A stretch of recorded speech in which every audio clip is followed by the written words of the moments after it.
En la lección anterior estudiamos la violencia. Aprendimos que después del asesinato de Jorge Eliezer Gaitán, el 9 de abril de 1948, Colombia entró en un periodo de violencia política que afectó gran parte del país. Liberales y conservadores se enfrentaron en muchas regiones. Miles de colombianos perdieron la vida.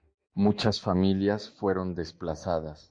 Durante casi una década, la violencia y la inestabilidad formaron parte de la vida cotidiana en numerosas zonas de Colombia. Hoy continuamos avanzando en nuestra línea de tiempo. Llegamos al año 1953 y conocemos a un hombre que prometió restaurar el orden. Su nombre era Gustavo Rojas Pinilla, Hoyo. Para el examen de nacionalidad, recuerde que Gustavo Rojas Pinilla llegó a la presidencia de Colombia en 1953. Rojas Pinilla era un militar. En una época en la que muchos colombianos estaban cansados de años de violencia e inestabilidad, tomó el poder mediante un golpe de Estado. Muchas personas esperaban que un gobierno militar pudiera reducir el conflicto y devolver la estabilidad al país.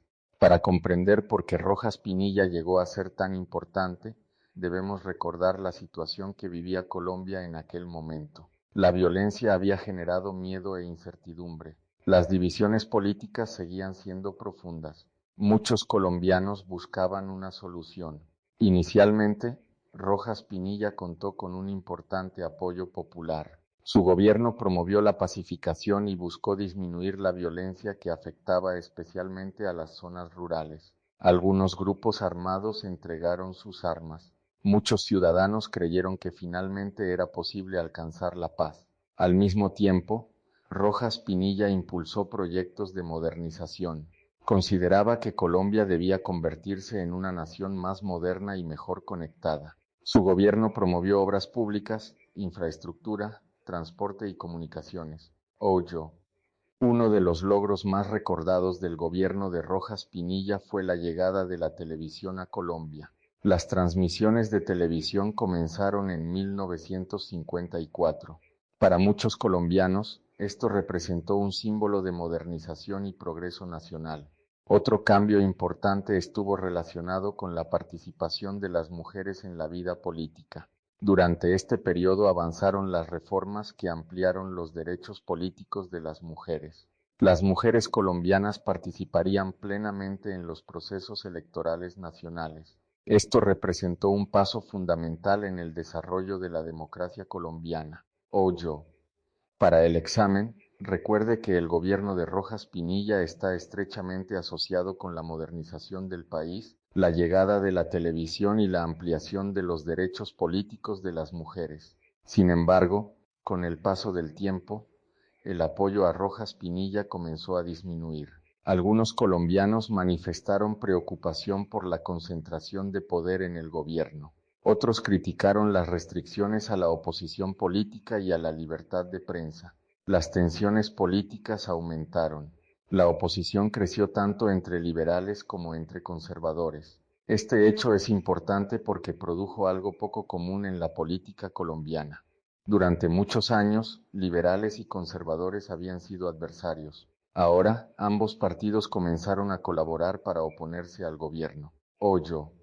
Esta cooperación entre liberales y conservadores conduciría a uno de los acuerdos políticos más importantes de la historia moderna de Colombia. Ese acuerdo se llamó Frente Nacional.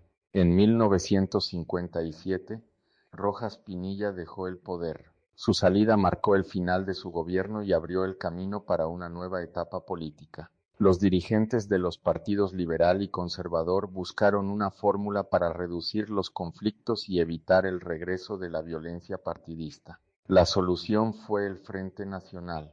Bajo este sistema, los dos partidos acordaron compartir el poder político y alternarse la presidencia de la República. El objetivo era promover la estabilidad y reducir los enfrentamientos políticos.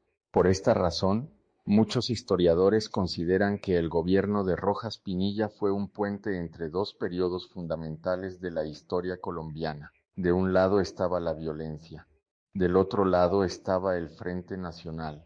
Comprender a Rojas Pinilla nos ayuda a entender cómo Colombia pasó de una década de conflicto a una nueva etapa de cooperación política. Hoyo. Para el examen de nacionalidad, recuerde estos datos fundamentales. Gustavo Rojas Pinilla llegó al poder en 1953. Fue un líder militar. La televisión llegó a Colombia durante su gobierno en 1954. Su gobierno está asociado con la ampliación de los derechos políticos de las mujeres. Dejó el poder en 1957 y su salida facilitó el camino hacia el Frente Nacional. Cuando estudiamos a Gustavo Rojas Pinilla, estudiamos a un líder que surgió en un momento de crisis nacional. Algunos lo recuerdan como un modernizador, otros destacan las controversias de su gobierno. Independientemente de la perspectiva, su presidencia desempeñó un papel fundamental en la transición entre la violencia y el Frente Nacional. En nuestra próxima lección estudiaremos el Frente Nacional y veremos cómo liberales y conservadores intentaron compartir el poder para reducir los conflictos políticos y construir una mayor estabilidad para Colombia.